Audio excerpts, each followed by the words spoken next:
there are at least 3 trends that are going to impact dealer sales in 2015. John Humphrey of J.D. Power says what interest rates, leasing, and new vehicle launches are going to mean next year. Clearly, we've been in a very strong period of recovery for the industry, and we're bullish on the outlook of 2015 and beyond, but there are several trends that we believe we need to keep a greater eye on. One is the change in Fed policy. As you know, we've been in an era of very low interest rates, which has been a boon to the industry overall. We estimate that loose monetary policy by the Fed has added about $2,000 per consumer into their pocket, which obviously has helped out the industry as a whole. Unfortunately, that has come to an end, as we all know.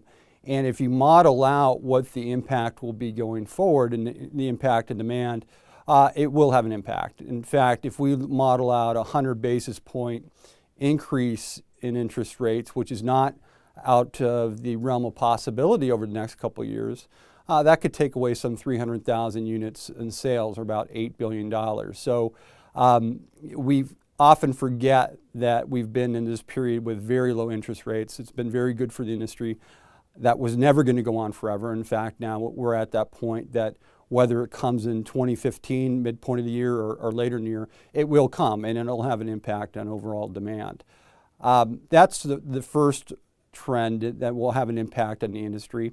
And again, remember that we are near peak levels of sales, so that's a good thing. But some of these trends are going to start to erode and degrade some of that positive momentum going forward. The second one that we're keeping an eye on is the area of leasing. So leasing has been very good for the industry going into this expansion out of the recovery. Leasing is about 25% of all sales that have taken place in the past year. That's the good news. That and longer term financing have helped in terms of creating near parity in terms of monthly transaction prices.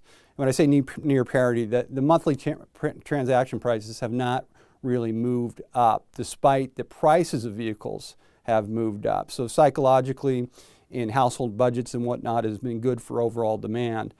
The issue that we're looking at is the outcome of that. So we have a lot of new inventory, nearly new inventory coming off a lease that will go into the secondary market.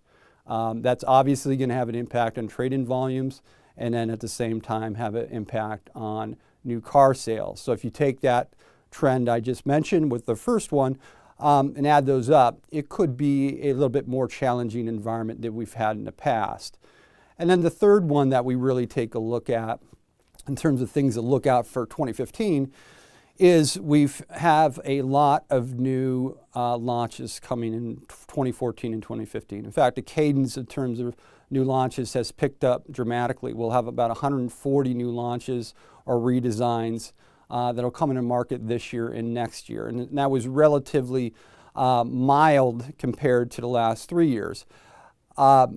In typical environment, that's a good thing, right? New product gets people excited, gets them in the showroom and the like, and that will still have a degree of a positive impact. What we see and we're keeping an eye on is with that cadence of product coming in at the same period of time, when you have an increase in the interest rates, and you have the issue with a lot more supply in the used vehicle market that'll impact new vehicle demand, that makes that many launches a little bit more dicey, if you will. Any launch is critical, but when you have that many coming through in a period of time when we have a hike in interest rates and you have more vehicles going in the secondary market, all these things in combination are something that we need to keep an eye on as an industry.